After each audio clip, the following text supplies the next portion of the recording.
And that, everybody, is a taste of what we can hear tonight at the Button Factory stage. Always remember, if you're coming down and you put into your GPS, you might end up in a bunch of artist studios.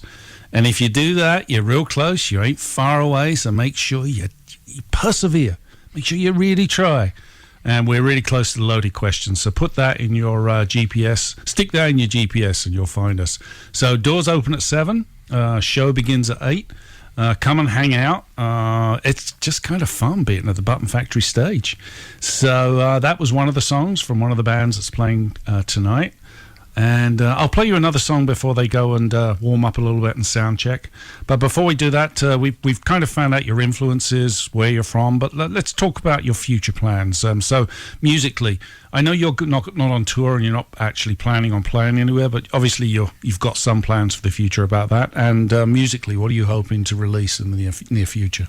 Yeah, so kind of an answer to the first EP, Sins. Again, kind of this idea of end of the world through the 7 deadly sins. The second part, we want it to be more about finding joy and happiness despite this knowledge. So the plan is to have a second release, hoping to get it out this year, another 4 songs. Yep. And then that will be combined as an album, as like a physical release. So yeah, that's kind of the plan for our next release. And where do you produce your music? It's all homegrown. So Brian, our guitarist and tech guy, he's able to record us. He mixes, master. I mean, he's really good. He records other bands too. Everything. Yeah. Yep. But where the ideas and every person I've interviewed, I always ask this type of thing. But like, where do your ideas come from? Where does the creative spark come from? Sure. So You're not allowed to laugh at that question. No, it's good. So Nick always refers to me as the creative engine here, and I'd be lying to you if I said I have a very well thought out process where it just all happens. But realistically, it's I'm sitting at home on the couch or on the deck, and I just have my guitar, and I'm like, yeah, that sounds pretty cool, and we'll flesh that into that little feeling into an idea here. And I'll just kind of hand the framework out to these guys here, and they really help make it what it is in a lot of different ways. I think everyone in the band does have a very different musical background. Yeah. Like, you do a lot of like funk and jazz kind of stuff. I come from a classical background and didn't get into rock and metal until later. Yep. So my approach a lot of times is similar to the bassist of the band Between the Bear to Me, Dan Briggs. Mm-hmm. People joke that he's always playing a different song than the rest of the members of the band because it's always this counterpoint that dances around the other instruments, and I try and follow that philosophy of writing. Yeah.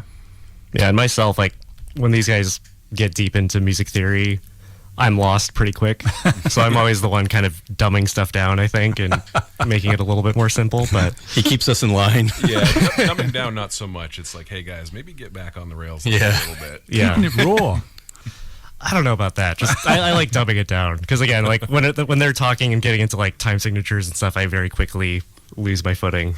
Yeah. That's good. It's just like instinctual. Yeah. You just feel the music. That sounds nicer. Yeah. Right?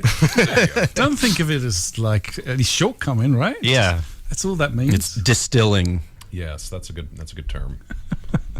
Perfect. We don't have a lot of time, and I want to make sure we play the second song. So usually at this point, I play the first song twice by mistake, and then I have to screech to a halt because like someone knocks on the window and says it's the same song. Yeah. So I'm going to try and not do that. So I'm going to play Sandcastles this time. Yes. So tell me about that, because while you're talking about that, it's going to keep getting into my head, and I won't play the wrong one. Sure. Yeah. So Sandcastles is kind of the idea of just being able to exist on land.